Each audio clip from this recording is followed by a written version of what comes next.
to move into the final panel discussion for the evening. And the topic of this discussion is responding to climate change, innovation and collaboration. This session explores dynamic and comprehensive response strategies to climate change in urban business centers. This one's going to be power-packed because this is going to be, to a very great degree, it's going to be interactive. Our panel members are going to be joining us on stage. They're going to be discussing topics amongst themselves, and all of you seated here are, please feel free to ask any questions that you have through the show of hands. On that note, let me welcome our moderator for this session. Our moderator is Dr. Prasad Modak, Managing Director, Environment Management Center. I request all of you to please put your hands together and welcome sir on stage. He has worked with almost all key UN multilateral and bilateral developmental institutions in the world, which include the World Bank, Asian Development Bank, European Investment Bank, UNEP, UNIDO, UNDP, DFID, Swedish and Dutch embassies in Delhi, etc. A very warm welcome to you, sir. Joining, sir, for this panel discussion is Vice President, Sustainability, GSW Group, Mr. Swaroop Banerjee. I request all of you to put your hands together and join me in welcoming Mr. Banerjee on stage. He's a seasoned professional who comes with over 25 years of expertise and currently holds a pivotal role as the leader of ESG, that is Environmental, Sustainable and Governance Initiatives at the GSW Group. Over the past decade, he has garnered extensive experience in HSE and sustainability performance improvement, serving as a trusted advisor to numerous companies in India and abroad. I would now like to welcome on stage our next panel member, Associate Director, Climate Policy Initiative, India, Mr. Vivek Sen. Can we welcome Mr. Sen on stage with a round of applause? Mr. Sen is currently the Associate Director at CPI's Delhi office, where he focuses on transition finance.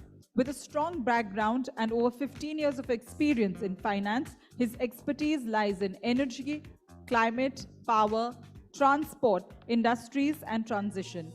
Prior to CPI, he was a manager at the Children's Investment Fund Foundation, CIFF.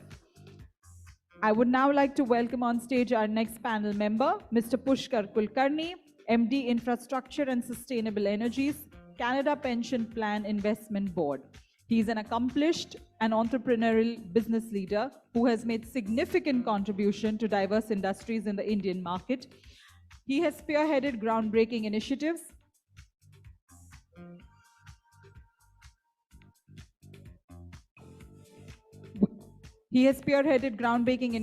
including India's first bus rapid transport system and automatic fare collection system, revolutionizing the way transportation is managed in the country. Joining us here on behalf of Ms. Neera Nandi, co-founder Dasra, is Mr. Akshay Shetty.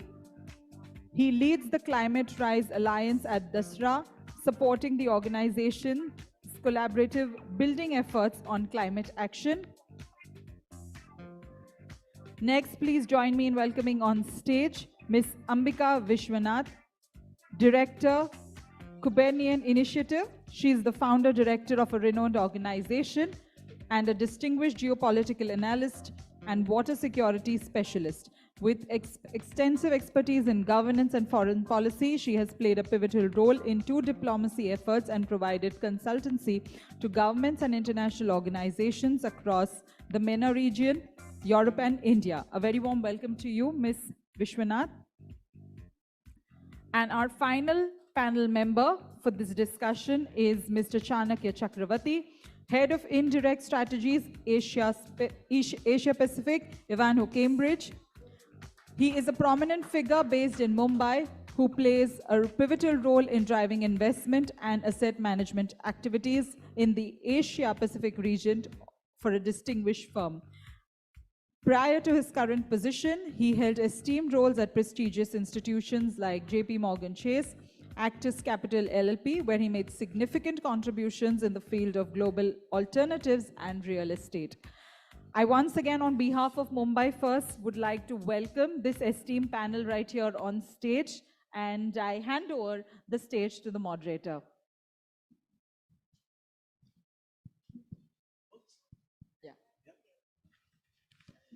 All right. I must really appreciate your patience. Either the coffee is good or samosas are great. I don't know what's holding you guys here. But one good news, all of us, all the panelists, we have agreed not to do any PowerPoint presentation. That's a good news. The other part of the good news is all of us have agreed that we will talk. We will just speak and react to three interesting questions. The first one, are there any interesting responses to the threat of climate change? Is there any innovation there? Would you like to talk about some of the different approaches responding to climate change?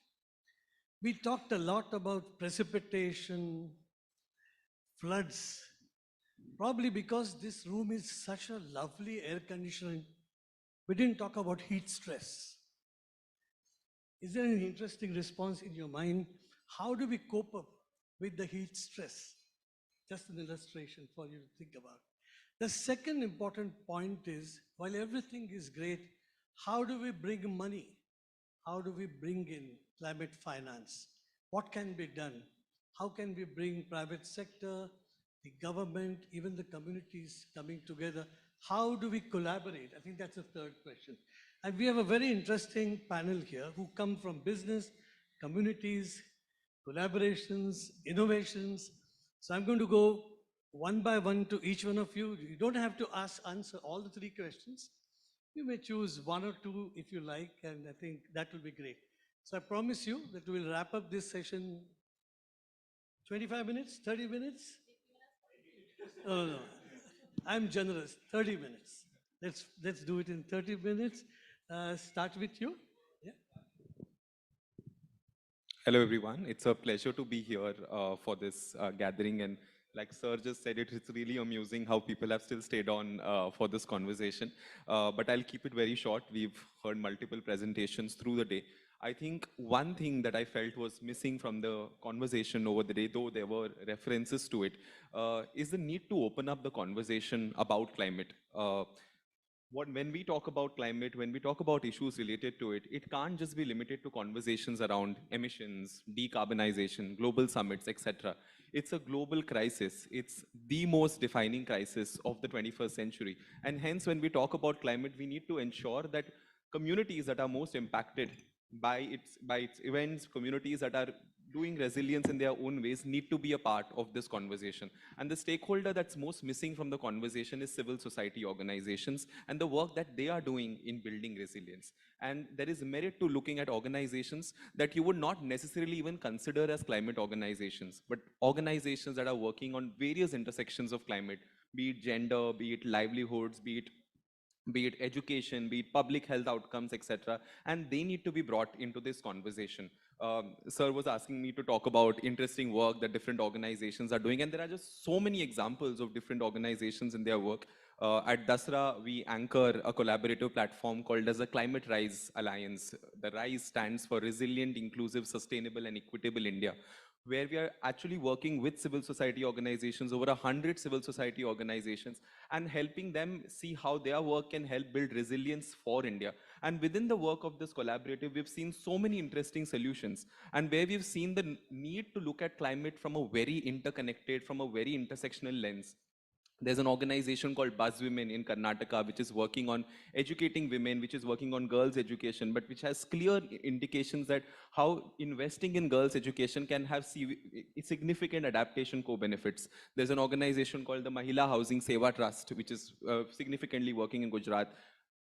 Most of their model is focused on building climate resilient housing solutions. We are all aware of the Prime Minister's Awas Yojana, where millions of houses are being constructed as part of it. But are considerations of heat stress and climate resilience a part of that conversation? No, but I think the solutions from Mahila Housing Seva Trust need to go to the Prime Minister's office so that some of these conversations become a part of how government policies and reforms are informed in the context of climate change.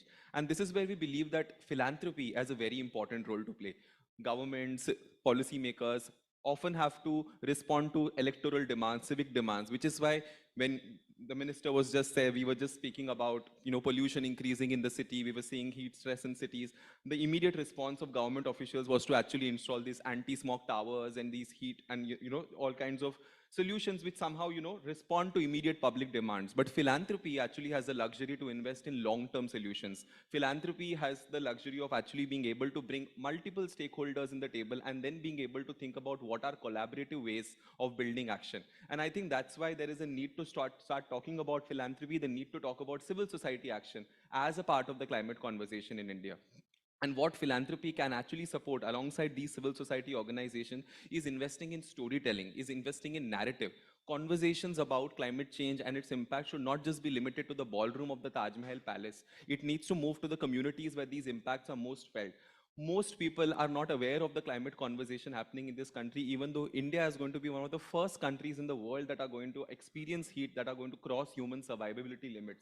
Where is that conversation on climate happening? There's a wonderful organization here which is collaborating called the Ministry of Mumbai's Magic, and you've seen some of their work. I think they gave you as part of the membership. Notes, and look at the work they've done in those biodiversity maps they've created. It makes people think about their city's biodiversity. It makes people think about the city's flora and fauna in interesting ways. And I think there's merit in investing in more and more storytelling in regional languages, in local media, etc., so that that conversation reaches more and more people. There's a need that community voices, civic voices are actually involved, and even when it comes to the impact faced by climate, coastal communities, etc. And we need to speak more and more intentionally about these efforts. So yes, and ultimately and finally, the two words that need to be a part of any climate conversation are equity and justice, because we have to recognize that impacts of climate change are felt differently by different communities, and that's why that lens of justice is most important, because often, communities that are facing the most impacts are not a part of the conversations that are taken in terms of what will our future look like. And as we kind of think about building a journey towards India's resilience, we have to think about who are the communities that are most important and what kind of a future are we creating for young people, and how do we bring more and more people like them as part of this conversation. So I'll keep it at that. Thank you so much. Thank you so much, Akshay. That was wonderful. I think the most challenging part, like you said, climate conversation. It's not easy. When we talk about something which people don't easily see, and we say it's going to happen 10 years later, 30 years later, and when one is already stressed out with something real happening every day, it becomes extremely difficult to convince people to start thinking about climate change upfront and more proactively. So that's quite a challenge. And I would say, I'd like to come to you, Ambika, because of that. This is the challenge: communication, collaboration. I think they're the important points what Akshay talked about. What's your experience? Yeah, thank you. Akshay said most of everything that I was going to say, so this is great in that not having the people who are most affected by climate change ultimately then results in any conversation that we have being lacking.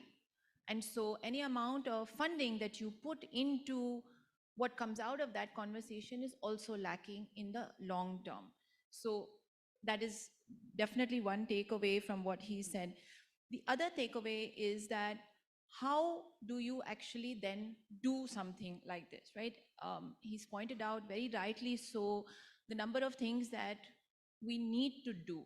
Look at the vulnerable communities. Who are they? And this is not a blanket question. When you look at the coastal communities in India, of course, the fisher folk are the vulnerable communities. Women are the most affected by climate-related events, whether it's at the coast or elsewhere.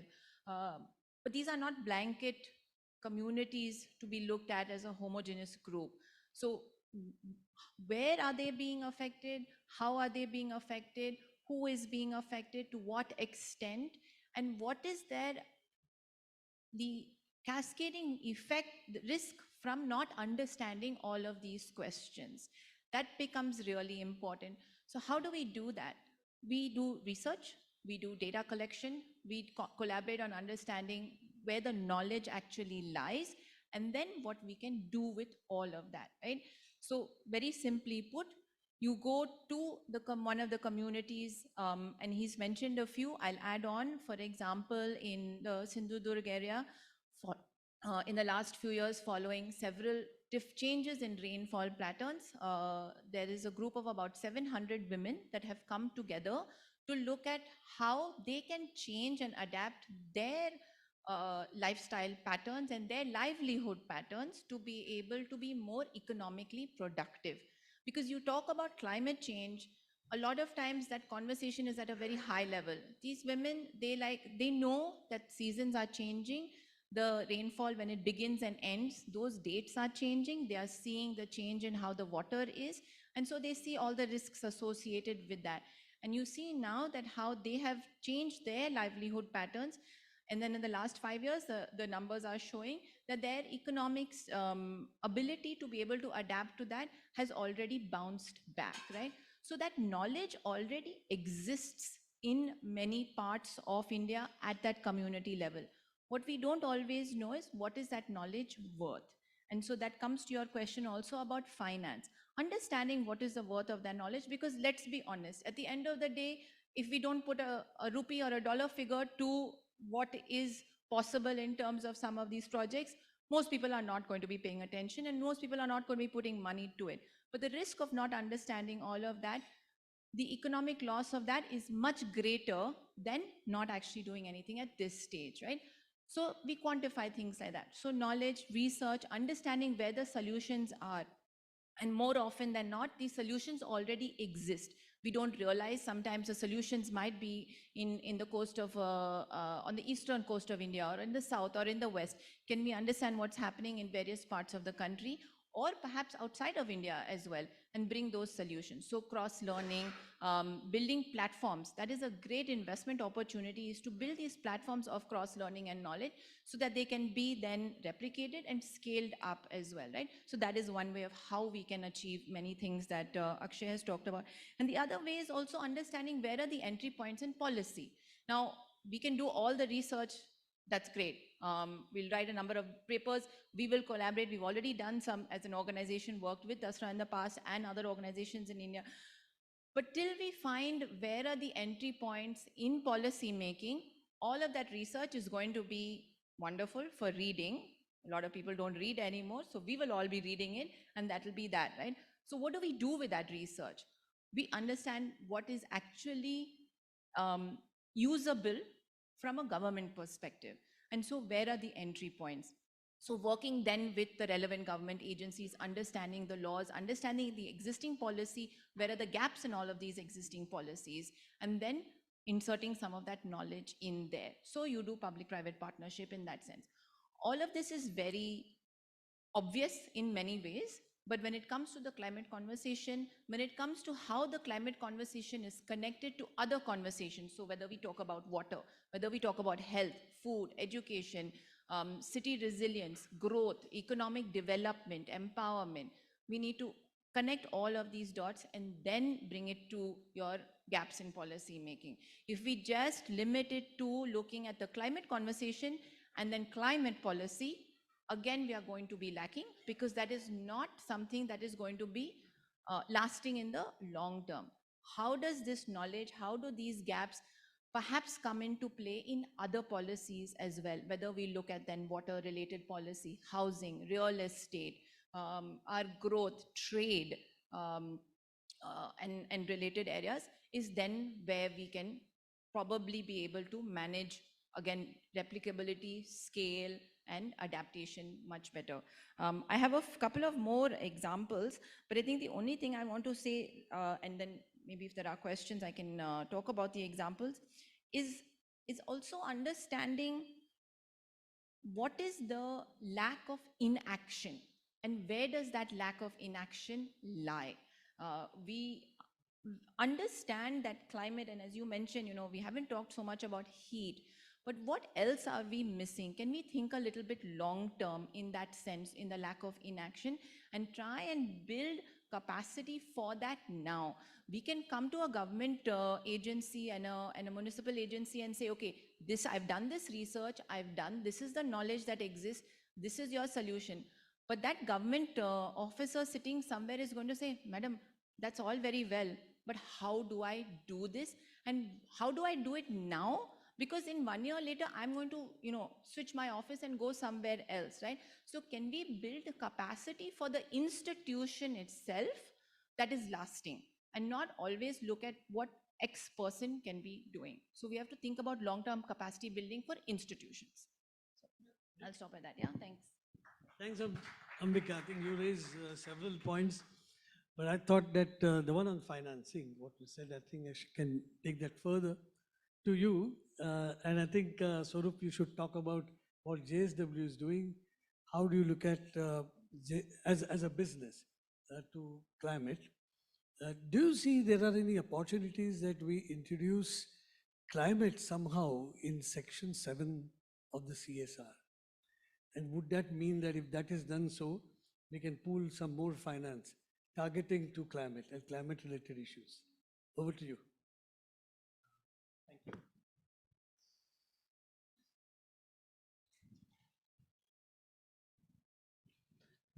Thank you, everyone.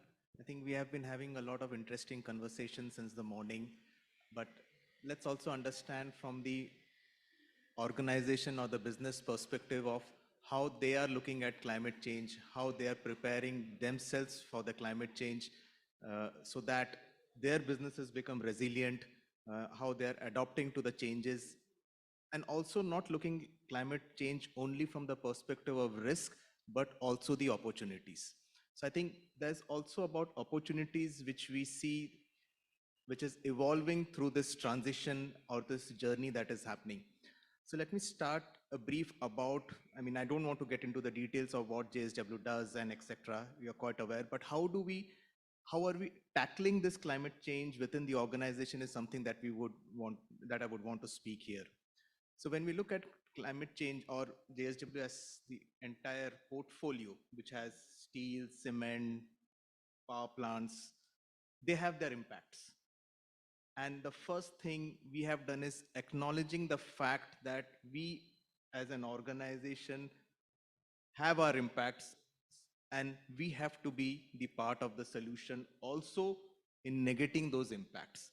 I think the first step was acknowledging this, and once that has been acknowledged right at the chairman level, at the senior management level, the things have become easier across the organization to start working and identifying the way forward. What we have done is we have created into two things. One is internal or inside the fence, inside the boundary of our organizations or of our locations where we are located across the country. The actions are focused within the fence, and we have our social arm, the CSR arm of the group called the JSW Foundation, which operates outside the fence, which is a well-structured, it's an organization structure with Mrs. Sangeeta Jindal herself leading it. There's a CEO and there's an entire organization who are working with the local communities around the locations that we have, with the NGOs, and partnering on various initiatives. So let me start with first what is being done within the organization boundaries. Climate change till date, it's a culture change also that is happening within the organization, like what we just discussed, whether the climate change discussion is limited to the boardroom. How do we get it to the lowest level? An operator who is working on a machine, how does he understand what is climate change? How is he contributing towards it? And he takes that knowledge back to his home and then disseminates it outside the boundary of the organization. I think keeping that in mind, we have kind of reframed or restructured our entire way of looking or embedding sustainability or climate change into the organization group wide. From the universe of sustainability practices or issues, we have narrowed down on 17 focus areas, which we know that these are important, where we are impacting and we are getting impacted. And climate change is the first one. Now, around that climate change, we have got our decarbonization plans and etc., the net zero plans, the technologies, whatever is being done, the innovations happening. But the biggest thing is how do we kind of get this information to the operator who is working. And that is the journey we have taken last year onwards, where we have started making a cultural change where we have tried to get the operators on board, the middle management on board, tried to create workshops within the organizations. And I'm happy to tell you that this group, which has been working, around 200 ideas came from a single location, which could result to a reduction of 9 million tons of CO2 that if we have to implement it. I think that's the power of understanding that a common man who is working, if he understands what is climate change, what is the impact and how he can contribute, there's so much of potential for us. That's an opportunity that we see when we go ahead in driving the innovation aspect of it. Now coming to outside the fence, well, answering to Sir's question of how do we I think it's a very good suggestion which just struck me, but while we do not have climate change per se, but the impacts of climate change are getting inbuilt. So whatever CSR initiatives that is being run through our JSW Foundation, it's not random. We have identified 7 focus areas, and those 7 focus areas are water, environment, sanitation, agriculture, livelihoods, education, health, and sports. Now, if you look at each of them is getting impacted by climate change. It's not that there is a solution, but each of these elements are getting impacted. And when we work in each of these areas, along with the communities, with their suggestions, creating the self-help groups within the impact zone of our locations, and there we are seeing wonderful results. And one of the biggest results that we are seeing is our plant at the Dolvi, which is part of Maharashtra on the coastal side. We have been able to convert around 300 hectares of land by planting about 15 lakh mangrove plantation. And this project is on for the last 4 years and it's still continuing. So I think that's where we would want to contribute and see how we can take this further. Thank you, Swaroop. And before I give it to you, Chanakya, I just thought I'll add a few things. What is happening internationally, particularly in infrastructure finance. So many of you have heard that most of the multilaterals operate what we call as environmental and social safeguards. And the borrower will have to comply to those expectations of the safeguards by preparing an environmental and social management plan. But now, in the last 2 years, you would see that climate risk is getting identified explicitly so in the safeguards. In other words, what you would expect is not just the environmental and social management plan, but in addition, a mitigation and adaptation plan. So that's very interesting trend that these are in fact going to be the opportunities for doing a better infrastructure. And that's that I would say a trend which you would see rising more and more, because in the extreme situations, it also looks at climate refugees. So it's a much wider and wider concept coming in financing.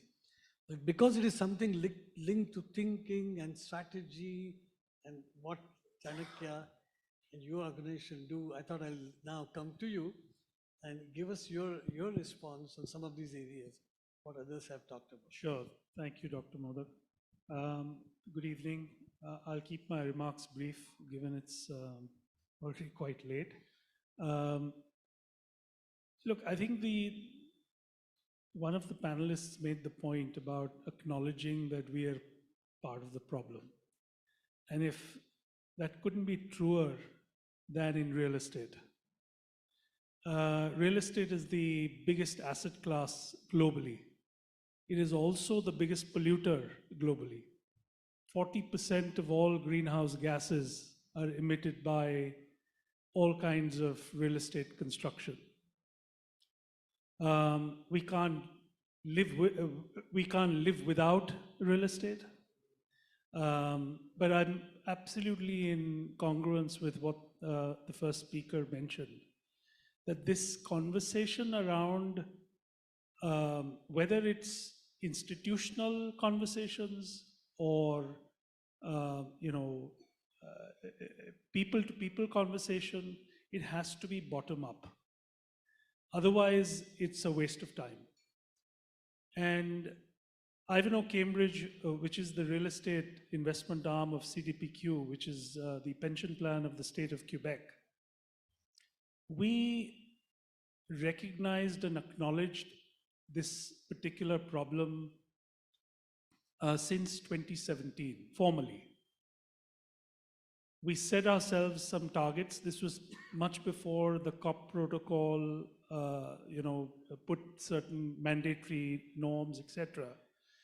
And we have set ourselves a target of decarbonizing our portfolio, investment portfolio, by 35% by year 2025.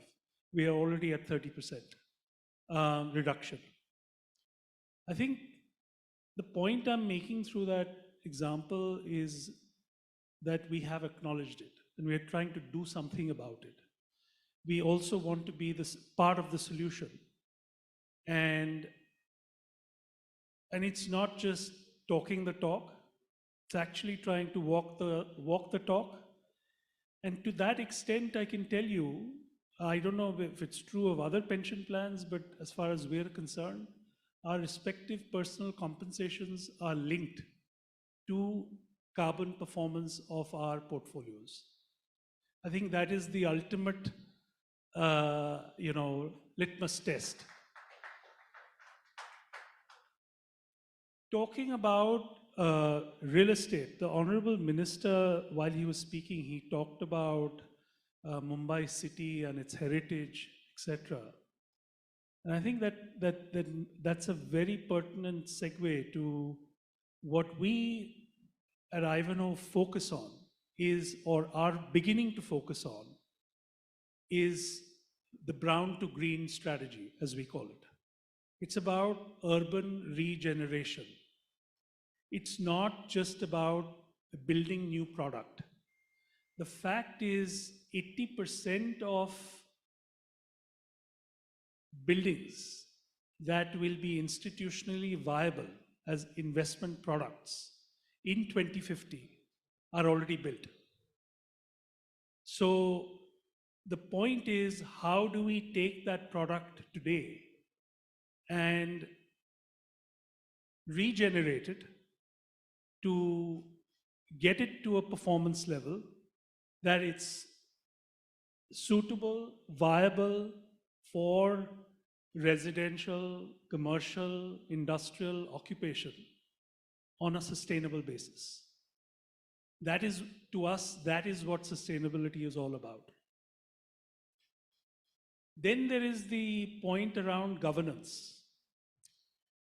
There are lots of, ever since this whole loss and damage fund concept has been, proposed by the COP protocol, there are various disclosure forums. We are now part of the task force for climate disclosures, the TFCD, beg your pardon. We are also partnering with Resilience First. And I think the point is we want to understand from various sections of industry, not just the real estate sector, as to how we can contribute, not just by allocating capital. Of course, that's our primary task. We are capital allocators, but actually making a difference on the ground. I'll give you a small example here in India, although not in Mumbai city, but in the outskirts of New Delhi.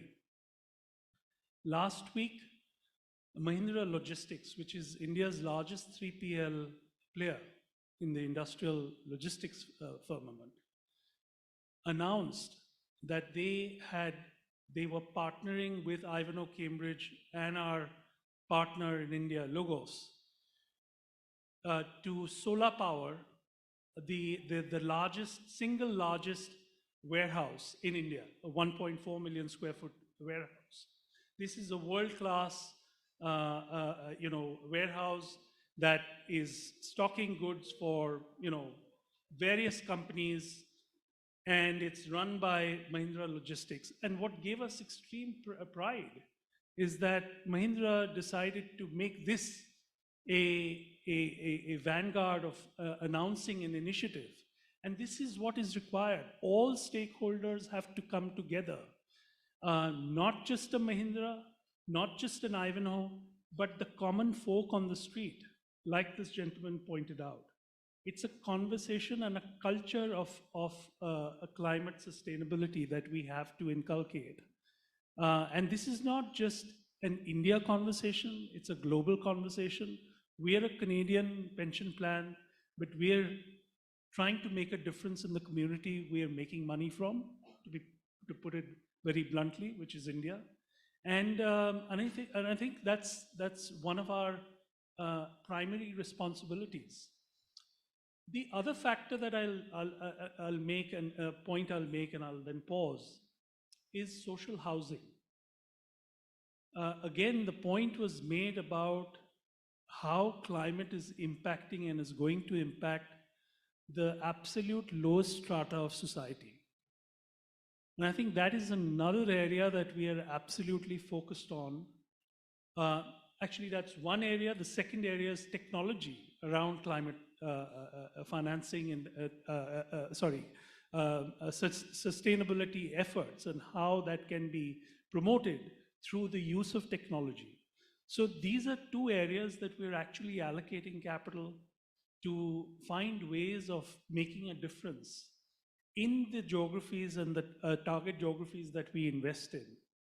Because unless we do this bottom up, it's a completely useless exercise. It's all talk. I mean, we'll sit here, say all the things that we want to hear, and go back and nothing changes. And I think towards that end, as far as our responsibility as a capital allocator is concerned, we've made two very clear directives to our partners, our fund managers that we invest with, is that unless you have a very coherent sustainability strategy, we will not be working with you. However, high quality a manager you may be, number one. Number two, this whole, and I know it may not be directly relevant, but to us it is, the whole DEI agenda, the diversity, equity, inclusion, what you talked about, is absolutely at the front and center of everything that we do. And it's not just about diversity in terms of gender, it's about a whole range of factors that we consider. And I think these are the two cornerstones of, and I can tell you this, that we are not exceptions. Amongst pension plans, at least the North American, as well as the European pension plans and sovereigns and endowments, this has now become a base standard. So, and I think with these sort of directives, what this is forcing is potentially, at least we'd like to think it is, forcing change with the people we invest with, the managers that we entrust capital with, the companies that they invest into, because these are protocols that are cascading as a waterfall. So our intention is to influence change through our capital and be constructive capital to be able to make that difference. And through very small actions that add up to a lot. I'll pause there. Yeah, thank you so much. I think this was a very, very interesting investor, or I would say asset manager perspective. And climate is really today very much on the top agenda of the investors. Many of you might have heard CA 100+ community of investors, climate action, who are insisting that you have to have, before you invest, a TCFD report or a CDP declaration, and only then the investor will start talking. There is nothing like a climate law in the country, but what can we do if we want to mainstream climate change thinking? We got to revisit our infrastructure development codes, the building codes, as an example. We're already talking about net zero highways as a concept, which has reached a strategy level in the UK, as an example. So we got to bring in all these changes in the engineering design, choices of materials we make, how we plan. Otherwise, everything becomes just the talk. So unless you infuse all this climate-oriented thinking into what a planner or engineer can put in. So there are three interesting forces. I would call one is a community. Community has to ask. The government has to be not just sensitive to talk about climate, but practice proactively climate-related thinking into everything they do in terms of development.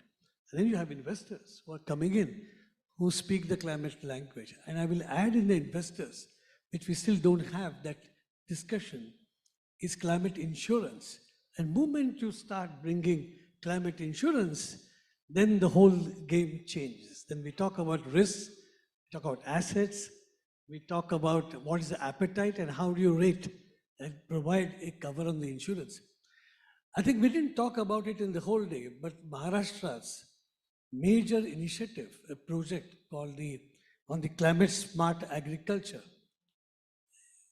Jain Saab, you would know that project, which is project on the climate resilient agriculture on 13 districts, is, I would call, as an example that we are bringing in climate resilience related thinking in the development. I think we got to see more such examples. Let's not talk only about cities, while today's topic is cities, but look at the regions and how do we address climate at that level. Remember, there are three interesting missions ongoing today in Government of India. One is, we already know about hydrogen, green hydrogen. There is another mission on circular economy. There is a commitment going on net zero 2070. All of them intersect. They intersect so much that you can't think about climate all alone. You got to think of many, many factors at one time. So I think discussion was great. I think the format was also interesting that none of you made PowerPoint presentations. I really love that. But now I want to keep open the floor for any questions. We still have some time. So some questions. Before you ask a question, just introduce yourself and then put the question. Please go ahead.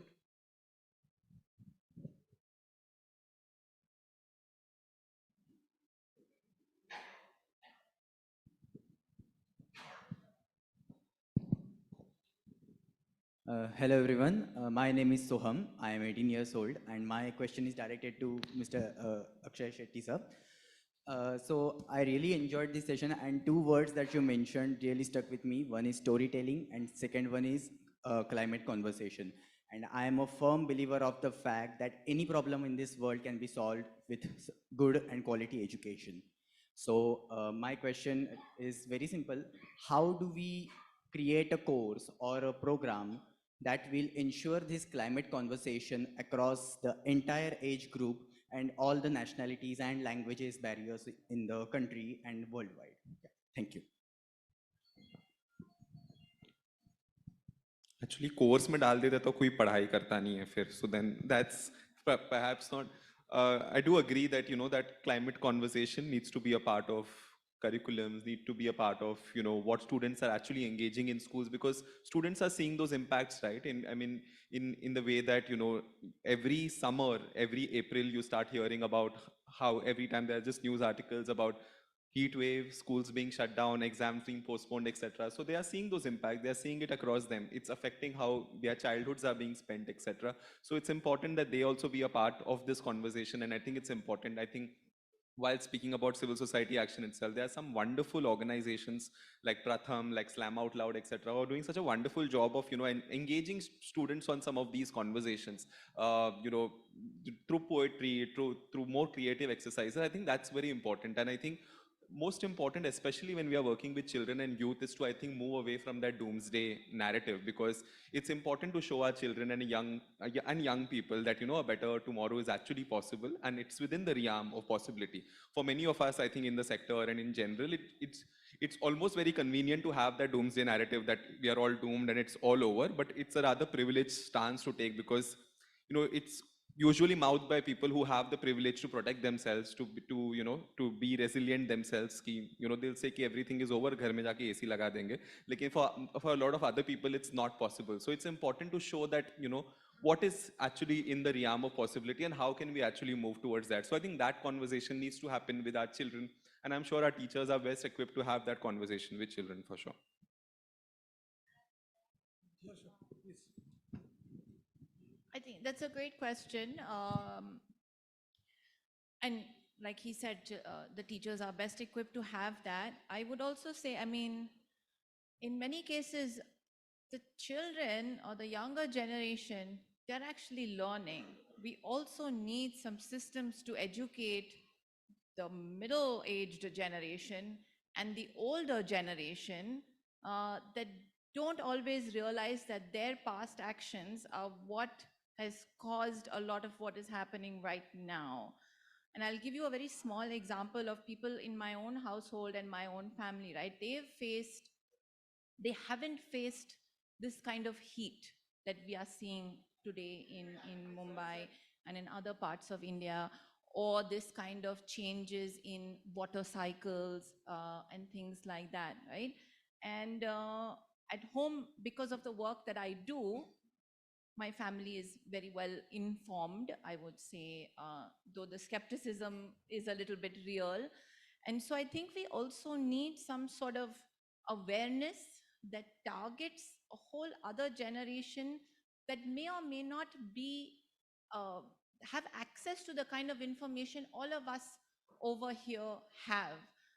And that might not be, I mean, I don't know, that some people are not going to take this very well, but it's a reality. And having that conversation and creating that level of awareness across the country, but across the world, will help, because impact is from all sides. And yes, it's going to be felt most by the next generation, but awareness needs to be at all generational levels. So we need more programs at that side as well. Any more questions? Yeah, please. Hi, my name is Sudhakar Malpe. We run about 19 non-government organizations. We do something, which nobody has ever done, nobody has ever wanting to do, or probably even after First World War, this kind of things we have not done but we did it in Mumbai, but it took us almost 11 long years of long battle of, going to the court. We relocated 53,000 families who are encroached on railway land, and we relocated with the World Bank funding, free house in different places, and we relocated, rehabilitated, relocated, rehoused them.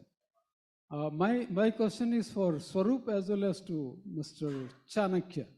This is, again, I'm taking back myself into my coastal Karnataka, where 6,000 small, big boats go into the ocean for fishing, and they come back. In fact, they sell their catch in the high sea. I'm referring especially because Swaroop mentioned about 300 acres of land being cultivated, and sustainable development to the local people. This is how we empowering we do it. But can you tell us something which your experience that we can replicate something in our places? Thank you. I think we really need to understand and have an offline discussion to see what is it that you're doing, and we can work to see what kind of solutions can be tailor-made, because there's nothing specific that immediately comes to my mind, but yeah, we can definitely have an offline discussion after this and understand what is it that you are looking at.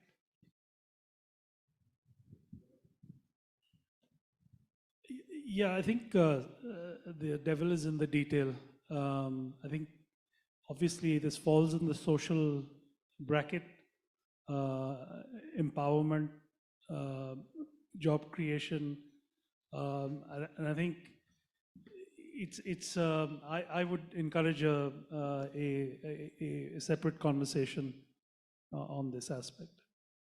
Thank you, Chanakya. I'm going to give it to you back, for closing. But since somebody, you asked about awareness. I think about 10 years ago, I set up a website, which I'll give you a link, on all kinds of tools, posters on climate change communication. So see me later. Yeah. Thank you. Thank you very much, sir. I'm going to, on behalf of all of us sitting here, I'm going to thank these speakers that we have here. Thank you for also keeping the time in check. It's unfortunate that certain sessions spilled over and we couldn't wrap up in time. Before we move forward, I request Governing Board Member Mumbai First, Dr. Gustad Davar, to please join us on stage. I also request, sir, to kindly present a token of our appreciation to our esteemed panel members.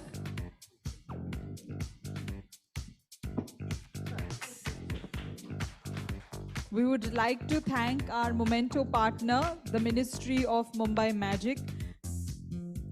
This memento is a beautiful piece of artwork that celebrates the invaluable connection between Mumbai's mangroves and the indigenous communities they support. This artwork was created by young Mumbaikars under a campaign titled Make Art for Mumbai's Mangroves.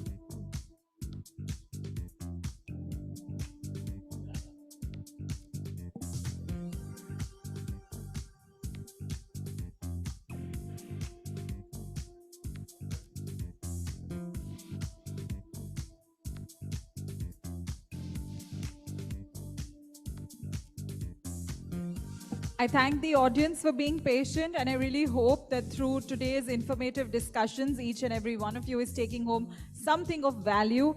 Before we close, I request our treasurer, Mumbai First, Mr. Sanjay Ubale, to kindly join me on stage and deliver the vote of thanks.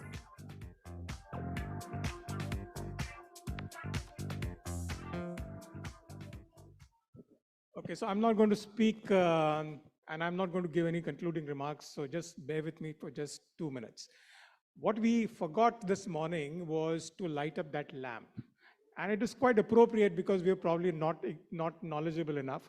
Now that we have the benefit of all the knowledge, I suggest Mr. Nair and our team from Mumbai First, please go there and light the lamp and show that we have now become wiser with all the knowledge that we have had throughout the day.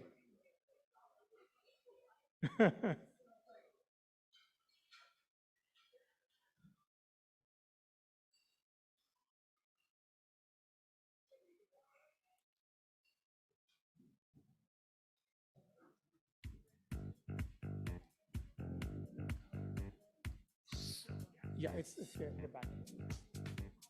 So while the lamp is being lit, I'll just tell you the reason why this summit was being held.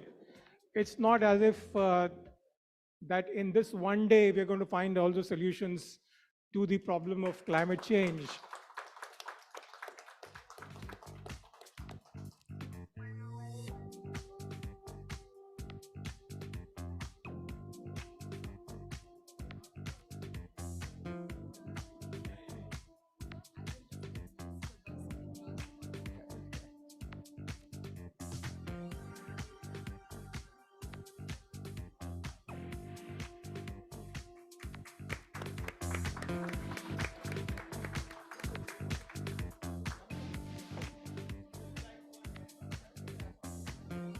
No problem.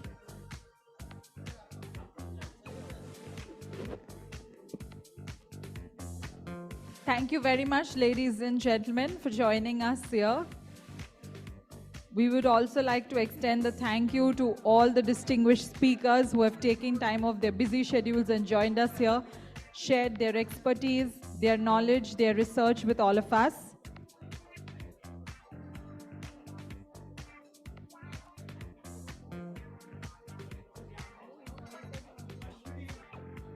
I'm also going to take a moment to thank our supporters and partners, Bajaj Foundation, State Bank of India, JSW Group, Godrej and Boyce, Concast India, National Stock Exchange. Our knowledge partners, JS